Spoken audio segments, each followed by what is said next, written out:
Good morning students, it's your revision video of science. आपके science का जो syllabus है क्लासेस 7 एंड जो आपके साइंस का सिलेबस है वो चैप्टर 1 एंड चैप्टर 3 है। तो हम आपको यहाँ पे एक क्विक रिविजन दे रहे हैं। पहले चैप्टर 1 का दे रहे हैं एंड आफ्टर दैट चैप्टर 3 का दे रहे हैं। ओके, चलिए आपके जो चैप्टर 1 का नाम है बच्चों, it is nutrition. How do plants live? Plants कैसे रहते हैं? ओके, प्लांट्स कैसे जीते हैं? तो किसी भी ऑर्गेनिज्म को, ऑर्गेनिज्म में प्लांट्स भी आते हैं, एनिमल्स भी आते हैं, ह्यूमंस भी आते हैं। तो किसी भी ऑर्गेनिज्म को जीने के लिए न्यूट्रिशन की जरूरत होती है। What is nutrition? अपनी ग्रोथ को मेंटेन करने के लिए जो चीजें, जो मिनरल्स, जो विटामिन हम लेते हैं वो हमारा न्यूट्रिशन होता है। अभी हम देख रहे हैं कि इस कोरोना ने, तो हमारे जो पेरेंट्स होते हैं वो कहते हैं बेटा ये खा लो, it's boost your immune system, आपके इम्यून सिस्टम को बहुत अच्छा बनाएगा। तो वाई इम्यून सिस्टम को अच्छा क्यों बनाएगा? बिकॉज न्यूट्रिशन वो हमारी ग्रोथ को मेंटेन करेगा, हमारे जो अंदर की वाइट ब्लड सेल्स है उनको अच्छे से ग्रो करेगा। Okay, it is called the nutrition. Okay, body cells को ग्रो कराने के लिए, बॉडी सेल्स के white blood cells, red blood cells, इन सब चीज़ों को ग्रो अप कराने के लिए जो चीज़ें हम खाते हैं, अपनी बॉडी को देते हैं, then it is called the nutrition. Okay, now nutrition is two types, autotrophic and heterotrophic. Autotrophic nutrition क्या होता है? ऑटोट्रॉफ्स जो अपना खाना खुद बनाते हैं। Okay, autotrophic nutrition is a type of nutrition in which organism make their own food themselves। अपने आप बनाते हैं। अपने आप से मतलब क्या है? वो नेचर से रॉ मटेरियल लेते हैं। नेचर से रॉ मटेरियल मींस, देखो ये प्लांट है, ठीक है, ये क्या ले रहा है नेचर से? Carbon dioxide. सेकेंड थिंग क्या ले रहा है? Sunlight. And the third thing is water. It is the raw materials. ये क्या है इसके? Raw materials। और इनके थ्रू वो अपना खाना बना रहा है। This process is called photosynthesis. Okay? ये प्रोसेस क्या कहलाता है? Photosynthesis। अब आप भी ऐसा कर सकते हो क्या? आप भी एटमॉस्फेयर से ऑक्सीजन ले लीजिए, सनलाइट से हीट ले लीजिए, पानी ले लीजिए और अपना खाना खुद बना लीजिए। Can it possible? Not possible. यानी पॉसिबल ही नहीं हो सकता। हम लोग तो जो प्लांट्स पे डिपेंड है, हम लोग अपने खाने के लिए किस पे डिपेंड है बच्चों? प्लांट्स पे डिपेंड है। एंड प्लांट्स पे डिपेंड का मतलब क्या है कि हम प्लांट से फ्रूट्स लेते हैं, वेजिटेबल्स लेते हैं, सीरियल्स लेते हैं, ग्राम्स लेते हैं, डिफरेंट टाइप ऑफ थिंग्स लेते हैं। कि किसी का हम स्टेम खाते हैं, किसी का रूट खाते हैं। ये हमने लास्ट ईयर पढ़ा था बहुत अच्छे से। तो हम अपना खाना इस तरह से नहीं बना सकते। इस तरह से खाना सिर्फ कौन बना सकता है? ऑटोट्रॉफ्स। ओके,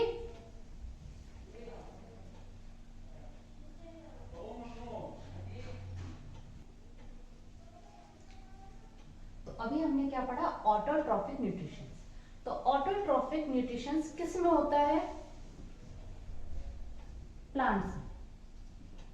ओके, तो प्लांट्स बच्चों हमारे क्या कहलाएंगे? Autotrophs. Our next topic is heterotrophic nutrition. What is heterotrophic nutrition?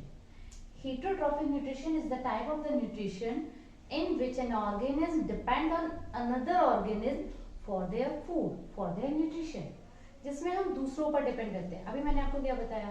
हम प्लांट से different type of the things लेते हैं, लाइक हम फ्रूट्स लेते हैं, वेजिटेबल्स लेते हैं, सीरियल्स लेते हैं, किसी किसी प्लांट के फ्लावर्स को खाते हैं, बहुत सारी चीजें हम प्लांट्स की एडिबल पार्ट्स को हम खाते हैं। हम किस पर डिपेंड हुए? ऑटोट्रॉफ्स पे। ये वेजिटेरियन के लिए बात कर रही हूँ मैं। अगर हम नॉन वेज हैं तो हम एनिमल्स पर भी डिपेंड हैं, like milk, honey and wool. नहीं ना? नहीं। तो हम क्या लेते हैं? Milk, egg, meat, honey. ये 3-4 चीजें हम जो है इंपॉर्टेंट थिंग्स हैं जो हम एनिमल्स पर डिपेंड होते हैं। अदरवाइज जो हमारा मेन सोर्स है, हीटरोट्रॉपिक का जो मेन सोर्स है वो प्लांट ही है। हम हर टाइम नॉन वेज नहीं खा सकते। ओके, हमारा जो मेन सोर्स है वो प्लांट्स ही है। ओके, तो हेटरोट्रॉफिक न्यूट्रिशन क्या होता है? It is the type of nutrition in which an organism depend on another organism for their nutrition. It is called the heterotrophic nutrition. Okay, इसमें आते कौन कौन है? इसमें आते हैं animals and human beings. Okay, इसमें आएगा कौन कौन बेटा? Animals and human beings. चलिए, तो अभी हमने क्या पढ़ लिया? Autotrophic and heterotrophic. उसके बाद आता है हमारा हीटरोट्रॉफिक न्यूट्रिशन। हमारे 3 टाइप्स का होता है। ओके,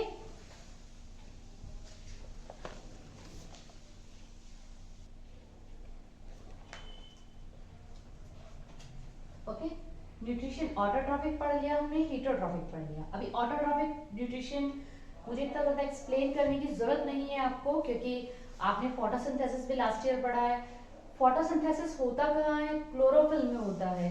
ग्रीन कलर का पिगमेंट होता है जो क्लोरोफिल होता है। प्लांट्स में वाटर कहाँ किसके थ्रू पहुंचता है? अब सपोज करो it is the leave of the plant और खाना यहाँ पर बन रहा है। It is called the food factories. क्या कहलाती हैं बच्चों ये? Food factories. ओके, तो फूड फैक्ट्रीज में खाना बन तो रहा है, लेकिन इसने एटमॉस्फेयर से CO2 ले लिया, सनलाइट भी ऊपर से आ गई, बट वाटर तो नीचे से जाना है ना। पानी तो हम हर लीफ को लेकर नहीं पिलाते, ऐसा तो नहीं होता ना। हम लोग तो रूट्स में दे देते हैं पानी। ये रहा। तो how it is possible then water goes to the leaves? किस तरह से पॉसिबल हुआ? It is possible through xylem vessels. एक छोटे छोटे से पाइप्स होते हैं, जैसे हमारे यहाँ टैंक सभी के यहाँ होता है। ओके, हम मोटर के थ्रू उसमें पानी चढ़ाते हैं, तो किसके थ्रू? पाइप्स के थ्रू जाता है बेटा। किसके थ्रू जाता है? पाइप्स के थ्रू। तो सिमिलरली प्लांट्स में भी पाइप लाइक स्ट्रक्चर होता है।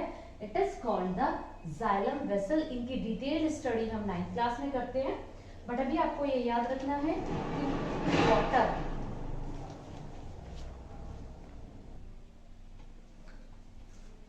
वाटर किसके थ्रू ऊपर जाता है? वाटर ऊपर जाता है जाइलम वेसल्स के थ्रू। ओके, इसमें हमारा यहां तक यही है कि जाइलम वेसल्स है, स्टोमेटा, छोटे छोटे पोर्स होते हैं, बीन शेप स्ट्रक्चर होता है राजमी की तरह। ओके, और ये गार्ड सेल्स का भी काम करते हैं, ये मेंटेन करते हैं। अभी आपका स्कूल में आप देखते होंगे बाहर एक गार्ड बैठा रहता है। What is the work of the guard? Guard का काम क्या होता है? आप स्कूल में कब एंट्री करी और कब आप बाहर गए, कौन कब स्कूल में आया, क्योंकि हम हर किसी को स्कूल में आने के लिए परमिशन नहीं कर सकते। बच्चों के बाद उसके बाद हम हर किसी को परमिट नहीं कर सकते। टीचर्स आएंगे, प्रिंसिपल मैम आएंगी, बट हम हर किसी को परमिट नहीं कर सकते कि वो स्कूल में आ जाए। ओके, तो उसके लिए कौन बैठा है? गार्ड। क्योंकि हर पर्सन स्कूल के लिए सेफ नहीं है। ओके, तो गार्ड पहले पूछता है कि भाई आपको किससे मिलना है, क्या काम है। तो सिमिलरली हमारा जो स्टोमेटा है उसका यही काम होता है, कितना पानी बाहर निकलनी है, कितना एक्सचेंज ऑफ गैसेस होनी है। Okay, it is complete through stomata. Now हमारा न्यूट्रिशन ऑटोट्रॉफिक और हीटरोट्रॉफिक कंप्लीट हो गया है। अब हम इसके बाद पढ़ेंगे बच्चों हीटरोट्रॉफिक न्यूट्रिशन के types. How many types of the heterotrophic nutrition? Heterotrophic nutrition के 3 टाइप्स होते हैं। The first one is saprophyte, the second one is parasite and the third one is symbiotic. अभी इनको एक्सप्लेन कर देती हूं मैं। सैप्रोफाइटिक न्यूट्रिशन, ये किस तरह का न्यूट्रिशन होता है? It is the type of the nutrition in which an organism grow on dead and decay, मतलब बेकार सामान पर, जो चीज खराब हो चुकी है, जो ऑर्गेनिज्म डेड हो चुके हैं, उन पर जब ग्रो करते हैं और उनसे सारे न्यूट्रिशन। अभी आई एम अलाइव, मैं जिंदा हूं, तो मुझे अपनी ग्रोथ के लिए, मुझे अपनी बॉडी को प्रॉपर चलाने के लिए कार्बोहाइड्रेट भी चाहिए, फैट भी चाहिए, मिनरल भी चाहिए, प्रोटीन भी चाहिए, वाटर भी चाहिए, रफेज भी चाहिए, मुझे सब चीज चाहिए। कोई भी ऑर्गेनिज्म अगर डेड हो जाएगा तो उसके अंदर ये सब चीजें तो ऑलवेज रहेंगी ही रहेंगी। तो क्या हम उन सब चीजों को बेकार छोड़ दें, उनको सड़ने के लिए छोड़ दें, खराब हो जाने दें उन चीजों को? नहीं, इस तरह से एनवायरमेंट का बैलेंस बिगड़ जाएगा। तो क्या होता है, ठीक है ना? तो हमारा इस तरह से एनवायरमेंट का बैलेंस बिगड़ जाएगा। तो कैसे इस एनवायरमेंट के बैलेंस को हम लोग प्रॉपर रखें? तो क्या होता है कि अगर कोई चीज डेड हो जाती है तो देन उस पे कुछ ऑर्गेनिज्म उसके अंदर के प्रोटीन को, उसके अंदर के कार्ब्स को, उसके अंदर के रफेज को, उन सब चीजों को एब्जॉर्ब करके अपने आप को ग्रो कर लेते हैं। तो ऐसे जो ऑर्गेनिज्म होते हैं बेटो, वो क्या कहलाते हैं? सैप्रोफाइटिक। और इसका एग्जाम्पल क्या है? Mushroom. Okay, what is the example of saprophytic nutrition? Saprophytic nutrition का एग्जांपल है mushroom. Now the second one is parasitic. Parasitic nutrition, it is a pandemic situation. हम सब जानते हैं कोरोना टाइम चल रहा है, तो पेंडेमिक सिचुएशन है। इस टाइम हम लोगों के लिए खुद के लिए सरवाइव करना बहुत मुश्किल है, तो हम किसी और को सरवाइव किस तरह से कराएं? हम हेल्प कर सकते हैं बट सरवाइव नहीं करा सकते।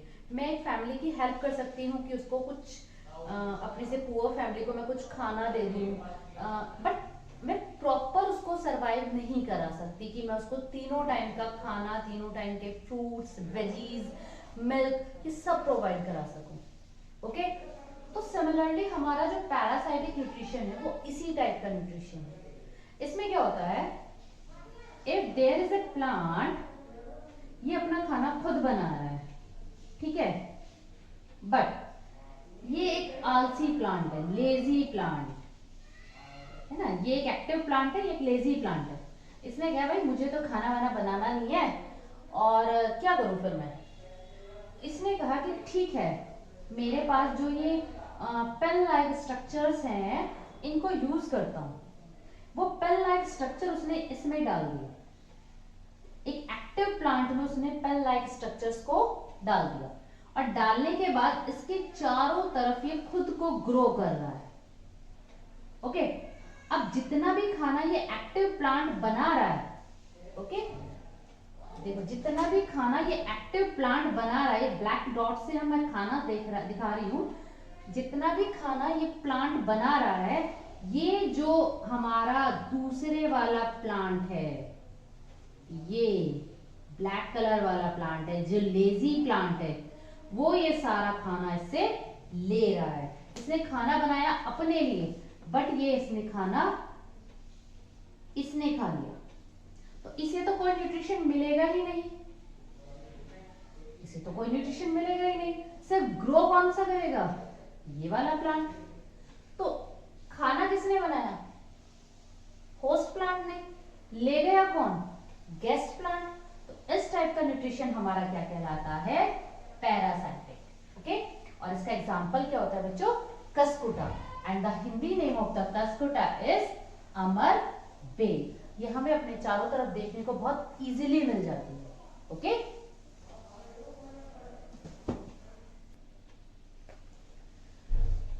इसमें एक और बात है कि जो सैप्रोफाइटिक न्यूट्रिशंस होते हैं बेटा, ये एक तरह के फंगी होते हैं। अभी हम कहते हैं कि मशरूम, मैम इसका एग्जांपल है, मशरूम तो हम लोग खाते हैं। क्या हम फंगस खाते हैं? यस, कुछ गुड फंगस होती है जो हम खाते हैं, जिसे सैप्रोफाइटिक न्यूट्रिशन पे हमारी मशरूम ग्रो करती है। तो now our next is symbiotic nutrition. Symbiotic nutrition क्या होता है? Symbiotic nutrition helpful nature. आप अपने फ्रेंड के साथ स्कूल में बैठे हो, ओके, आप इरेजर ले जाने घर से भूल गए हो, बट आपका फ्रेंड पेंसिल लानी भूल गया है, तो आप दोनों काम कैसे करोगे? हाउ इट इज पॉसिबल कि आप दोनों कैसे काम करोगे कि भाई मैम वर्क करा रही हैं और करना दोनों को है? How it is possible? It is possible due to the helpful nature. Helpful nature symbiotic nutrition से होती है। इसमें दो ऑर्गेनिज्म होते हैं, देयर आर टू ऑर्गेनिज्म। इसमें कितने ऑर्गेनिज्म होते हैं? टू ऑर्गेनिज्म, और दोनों की अलग अलग क्वालिटी होती है। जैसे मैंने अभी आपको बताया, एक के पास पेंसिल, एक के पास इरेजर है, तो जब वर्क करते हैं तो एक पेंसिल ले लेता है और दूसरा इरेज करना होता है इरेजर, तो दोनों का काम चल जाता है बेटा। इस टाइप का न्यूट्रिशन हमारा क्या कहलाता है? Symbiotic nutrition. ओके, इसका जो एग्जाम्पल है राइजोबियम है, और एक है एल्गे और फंगी का। एल्गे एक ग्रीन कलर का जो हमारा एल्गे एंड फंगी, इन दोनों को मिला के ये सिम्बायोटिक न्यूट्रिशन बनाता है। कैसे? एल्गे अपना खाना खुद बनाता है, ओके, लेकिन ये ऑटोट्रॉफ होता है और फंगी हमारा सैप्रोफाइट होता है। तो जो फंगी है ये different type of the minerals, क्योंकि ये क्या है, सैप्रोफाइट है। अब सैप्रोफाइट है तो ये डेड ऑर्गेनिज्म पे उग रहा है, डेड ऑर्गेनिज्म से मिनरल्स को लेने के बाद ये एल्गे को दे रहा है ताकि जो उसका खाना बने वो बहुत ज्यादा न्यूट्रिशियस बने, ओके। फिर उस खाने को दोनों मिल बांट कर खा लेते हैं। It is called the symbiotic nutrition. अब इसका एग्जांपल सबसे अच्छा है राइजोबियम, ओके। हम राइजोबियम को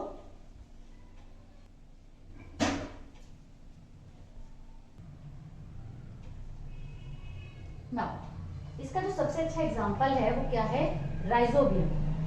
हाउ राइजोबियम वर्क्स। राइजोबियम कैसे वर्क करता है? अब देखो, प्लांट्स को भी सर्वाइव करने के लिए different type of the things चाहिए। उन्हें कार्ब्स भी चाहिए, उन्हें वाटर भी चाहिए और उन्हें नाइट्रोजन भी चाहिए। क्या चाहिए बच्चों? नाइट्रोजन। नाउ हम राइजोबियम के बारे में, तो राइजोबियम क्या हो गया कि देखो, इस प्लांट को सर्वाइव करने के लिए नाइट्रोजन भी चाहिए। क्या चाहिए बच्चों? नाइट्रोजन। तो ये नाइट्रोजन कहाँ से लेगा? इसके दो तरीके हैं, या तो फार्मर इसमें नाइट्रोजन रिच फर्टिलाइजर डाल दे, अदरवाइज इसके जो रूट नोड्यूल्स होते हैं, देखो ये रूट्स बनी हुई है ब्लू पेन से, ब्लैक कलर से रूट नोड्यूल्स पर एक बैक्टीरिया होता है, ये होता है राइजोबियम, ओके। अब ये करता क्या है, ये एटमॉस्फेयर से नाइट्रोजन लेता है और इसके जो कंपाउंड्स बना के वो प्लांट्स को दे देता है, ठीक है। It is called the nitrogen fixation. इसकी जो डिटेल स्टडी है वो नेक्स्ट क्लास में है, बट इस बार आपको सिर्फ यही रीड करना है कि राइजोबियम, ओके, राइजोबियम। तो जो राइजोबियम है हमारा, ये सब काम करता है, इसे हम नाइट्रोजन फिक्सेशन कहते हैं। और नाइट्रोजन फिक्सेशन हमारी बहुत इंपॉर्टेंट होती है प्लांट्स के लिए, तो वो हम नेक्स्ट ईयर पूरा नाइट्रोजन साइकिल पढ़ेंगे। बट अभी हमें पता है कि ये सब काम कौन करता है, राइजोबियम, और वो कहाँ मिलता है। These are the short question important for your exams, कि इन बिटवीन क्वेश्चन ऑलमोस्ट सारे आएंगे आपके। इन बिटवीन क्वेश्चन आप कैसे हैंडल करोगे? देखो, जैसे मैंने आपको बताया कि राइजोबियम है, तो हम पूछ लेंगे आपसे कि नाइट्रोजन फिक्सेशन में कौन सा बैक्टीरिया होता है। It is rhizobium. And where it found on the root nodules. ये रूट नोड्यूल्स पे पाया जाता है, जहां पे रूट्स टच करती हैं, एक न्यू ब्रांच रूट की निकलती है, तो रूट नोड्यूल पे राइजोबियम नाम का बैक्टीरिया पाया जाता है जो नाइट्रोजन फिक्सेशन में हेल्प करता है। तो हमारा नाइट्रोजन फिक्सेशन हो गया, किसके थ्रू हुआ बच्चों? राइजोबियम के थ्रू। किसके थ्रू हुआ? राइजोबियम के through. And where it is found in the root nodules, okay.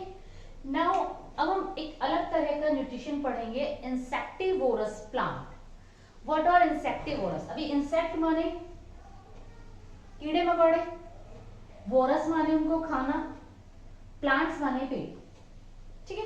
तो अब हमारा बहुत अच्छे से समझ में आ गया, इंसेक्ट्स खाने वाले plants, these are called the insectivorous plants, okay.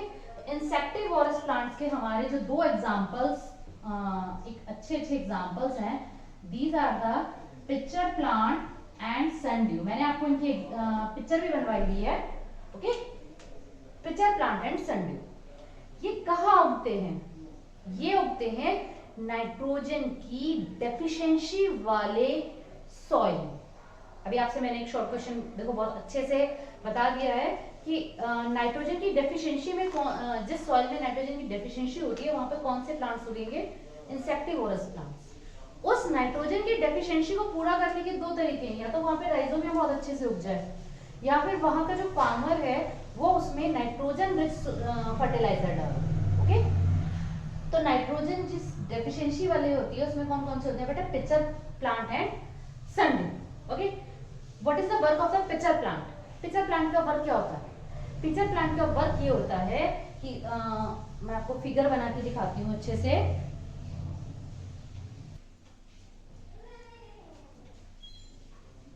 Okay, तो इंसेक्टिवोरस प्लांट देखो बेटा इस तरह के होते हैं, ये नाइट्रोजन की डेफिशिएंसी वाली सॉइल में होते हैं और इनको क्या होता है कि ये कोई भी इंसेक्ट फ्लाई करके आता है, यहाँ पर थोड़े थोड़े से हेयर्स होते हैं, वो इन हेयर्स में फंस जाता है एंड आफ्टर दैट वो इसमें इसको वो डाइजेस्ट कर लेता है और ये जो फ्लैप है ये वो उसको बंद कर देता है।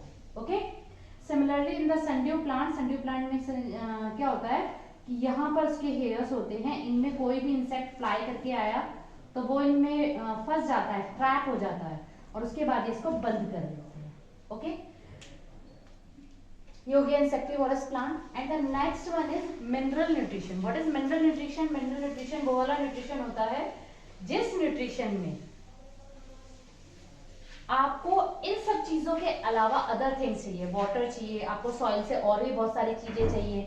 ओके, तो इसमें आपको हमारे पास फुल प्रॉपर टेबल है। जैसे देखिए, एयर से हम क्या क्या लेते हैं, कार्बन डाइऑक्साइड, ऑक्सीजन लेते हैं। ओके, वाटर से हाइड्रोजन और डिजोल्व मेटल्स आयनिक फॉर्म लेते हैं एंड सॉइल से हम नाइट्रोजन लेते हैं, पोटेशियम लेते हैं, phosphorus, sulphur, calcium, magnesium, iron, manganese, ये सब चीज़ें हम बेटा कहाँ से लेते हैं? सॉइल से। ओके, ये सब चीज़ें हमारी जो प्लांट की ग्रोथ है उन सब चीज़ों के लिए बहुत ज़्यादा ज़रूरी होता है। ओके, चलिए, तो ये आपका चैप्टर 1 का रिवीजन कंप्लीट हो गया। इसके बाद हम चैप्टर 3 का रिवीजन करेंगे इन a short.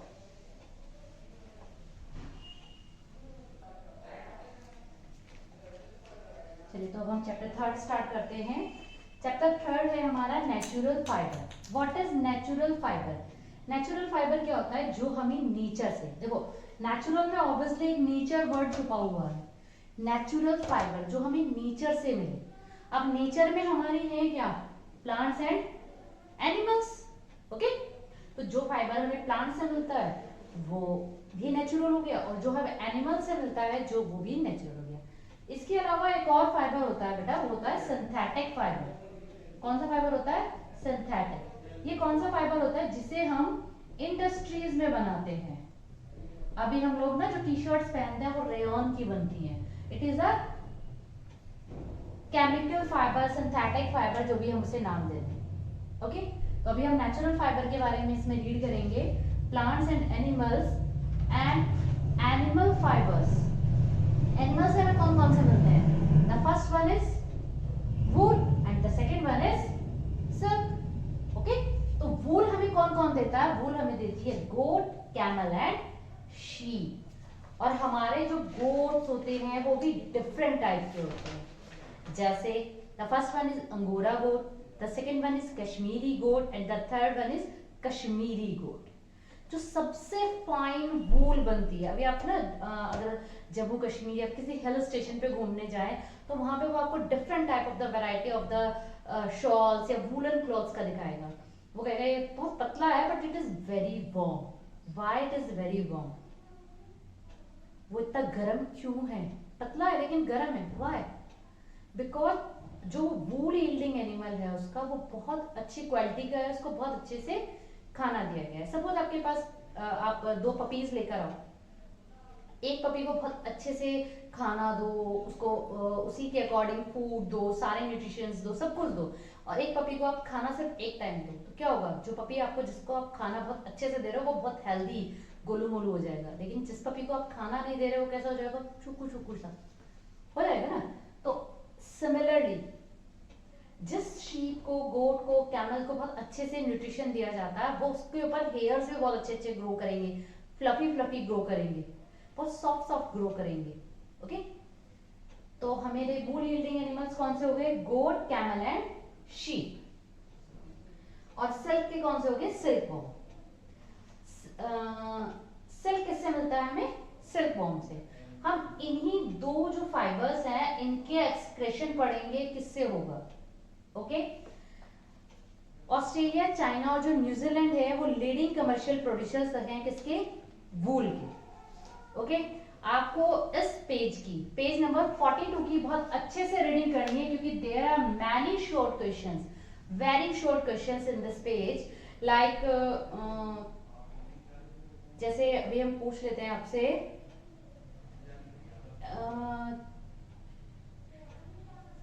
3 important members of the camel family are found in the which mountain, कौन सी माउंटेन में पाया जाता है? It is they are found in the Andes mountain. और कौन कौन सी वो जो 3 वेराइटीज हैं, अल्पैका, ललामा एंड विक्योना। तो आपको इस पेज की बहुत अच्छे से रीडिंग करनी है ताकि आप जो सारे वेरी शॉर्ट क्वेश्चंस हम पुट अप करें तो आप बहुत अच्छे से उनको आंसर दे सको। ओके, चलिए उसके बाद हमने एनिमल फाइबर में दूसरा पढ़ा सिल्क, वो हमें किससे मिलता है बच्चों? सिल्क वॉर्म से। Next one is plant fibre. Plant fibre कौन सा होता है? Cotton and jute. कॉटन हमें किससे मिलता है? कॉटन प्लांट से। और जूट भी हमें प्लांट से मिलता है, प्लांट की स्टार्क से। जो प्लांट का तना होता है ना उसमें होता है, वो रोटन करके तब बनाया जाता है। ओके, चलिए इसके बाद जो हमारा मेन टॉपिक है, इस चैप्टर का मेन टॉपिक है excretion of wool and excretion of the silk. Wool और सिल्क कैसे बनाई जाती है? अब वूल और सिल्क मैंने बोला और वूल मेरे सामने आके ऐसे तो पॉसिबल नहीं है ना, उसके लिए मुझे इन एनिमल्स को अपने पास रखना पड़ेगा कुछ टाइम के लिए, है ना। गोट को या कैमल को या शीप को ह्यूज रखना पड़ेगा। मैं के लिए एक शीप को अगर अपने पास रखूं तो इट इज नॉट पॉसिबल कि मैं उसके साथ ये सारे प्रोसेस करके बहुत सारी वूल हील कर दूं, ऐसा नहीं पॉसिबल। हमें क्या करा बच्चों, एक ब्रीडिंग होती है, रियरिंग होती है, पालते हैं हम। जैसे हम लोग गाय को, cows, buffaloes and hens, poultry farms होते हैं। सिमिलरली हनी को हम रियर करते हैं and the rearing of honey भी is called the apiculture. Fishes को करते हैं। तो सिमिलरली वूल्स के लिए हमें इन तीनों में से किसी भी एनिमल को रियर अप करना पड़ेगा। ओके, जब हम उसे रख लेते हैं, बहुत लार्ज स्केल पर पालते हैं, तो उसके बाद हमने पाला किसके लिए बेटा? वो वूल के लिए। ओके, तो वूल हमें मिलेगी कैसे? The first one is shearing. What is shearing? Removal of the hair. What is shearing? Shearing is the removal of hair. Okay, removal of hair. अब देखो हम लोग ग्रो कर रहे हैं, हमारे हेयर्स भी ग्रो कर रहे हैं, ऐसे शीप्स पे भी हेयर ग्रो करते हैं। उन्हीं बालों से हमारी वूल बनती है।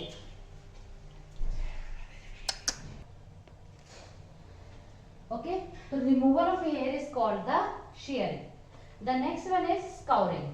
The sheared skin is washed। जब हम उसे वॉशिंग करते हैं, अभी देखो शीप्स तो कहीं भी घूमती रहती है, ठीक है ना, तो उसके हेयर भी गंदे होते हैं। वो हमारी तरह हर संडे को या हर पर्टिकुलर डे हेयर वॉश तो नहीं करती ना, उसे हमने नहला दिया, मंथली नहला दिया या फिर कहीं भी छोड़ दिया। तो लेकिन वो डेली बाहर खाना खाने जाती है, तो फिर वो एक फ्लीट में, मतलब एक झुंड में जाती है, तो उसके हेयर ऑब्वियसली गंदे मिलेंगे हमें। जब हम उसे काट लेते हैं हेयर्स को, अब काटने में उनको दर्द नहीं होता, काटने में उनको दर्द नहीं होता, क्योंकि because it is a dead tissue होते हैं, डेड लेयर होती है। अभी देखो, जब आपने देखा हो आपके घर में छोटे भाई बहन है तो उनको हम गंजे कराते हैं तो दर्द नहीं होता। What's the reason? बिकॉज वो डेड स्किन होती है। The next one is scouring, means washing of the wool. जो हेयर हमने उतारे थे उनको वॉश करना, it is called the scouring. Then next one is sorting. Sorting माने, अभी देखो कोई हेयर इतना लंबा है, कोई हेयर इतना छोटा है, कोई ऐसा है, कोई बहुत थिक है, कोई बहुत थिन है। ओके, इनको अलग अलग करना, it is called the sorting process. अलग अलग कर लिया, अभी अच्छे वाली वूल अलग मिलेगी। Okay, it is this process is called the sorting process. Okay, अलग अलग कर दिया। The now next one is dyeing. अभी हम एक ही कलर के वूल के कपड़े पहनते हैं क्या? नहीं, हम डिफरेंट डिफरेंट कलर की वूल के कपड़े पहनते हैं, तो then it is called the dyeing process. उसको कलर अप करना। ओके,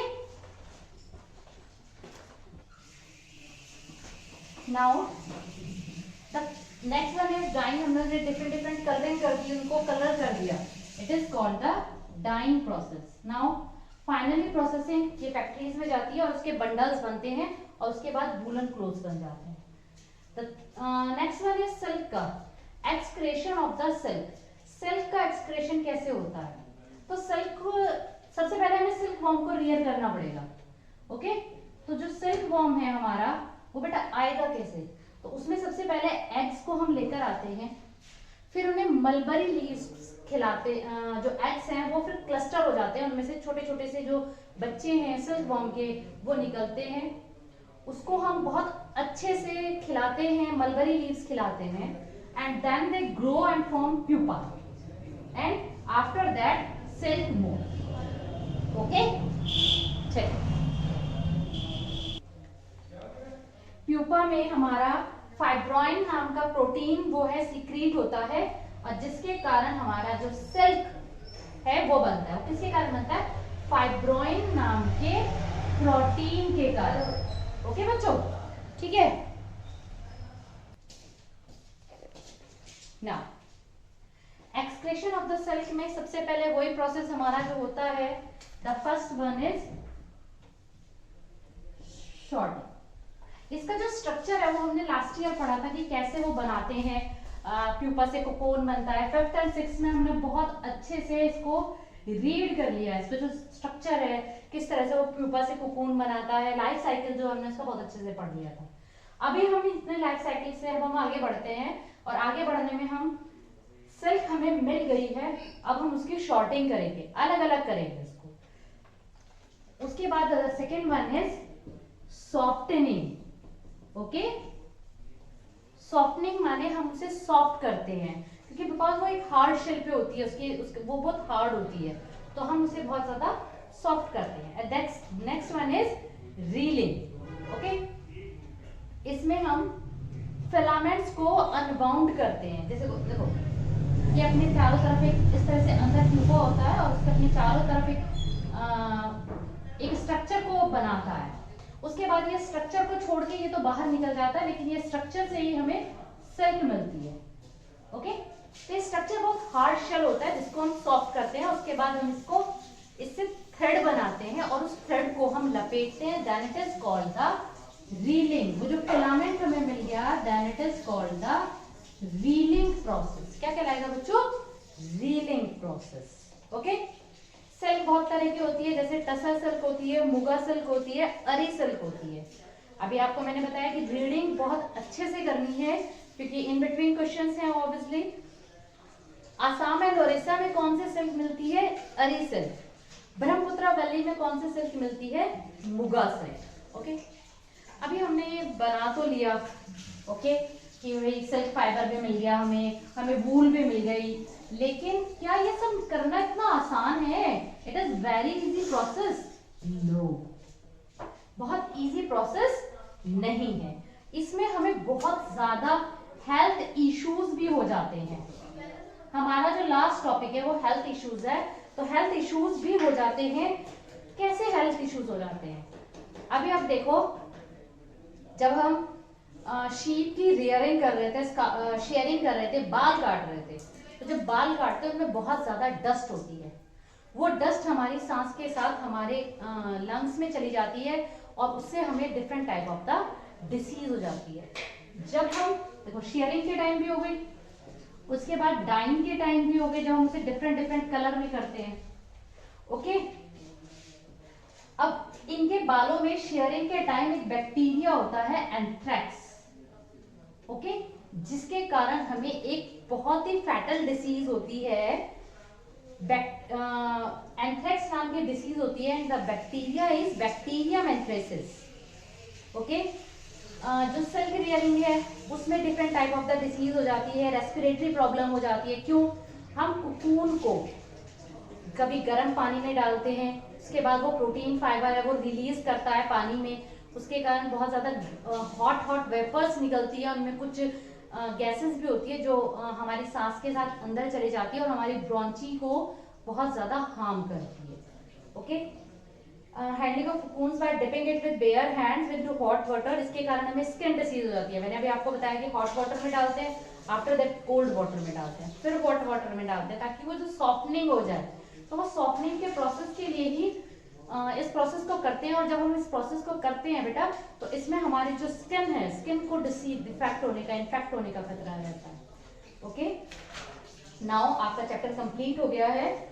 आपको चैप्टर्स की रीडिंग बहुत अच्छे से करनी है, लॉन्ग क्वेश्चंस बहुत अच्छे से करने हैं, सभी चीजों को बहुत अच्छे से रीड करना है, क्योंकि जो शॉर्ट क्वेश्चंस होते हैं, जो असिस्टेंट क्वेश्चंस होते हैं, वो इन बिटवीन क्वेश्चंस होते हैं, वो चैप्टर के बीच में से आते हैं और आपको बहुत अच्छे से रीड करके चैप्टर को तैयार करना है। Okay, bye bye students.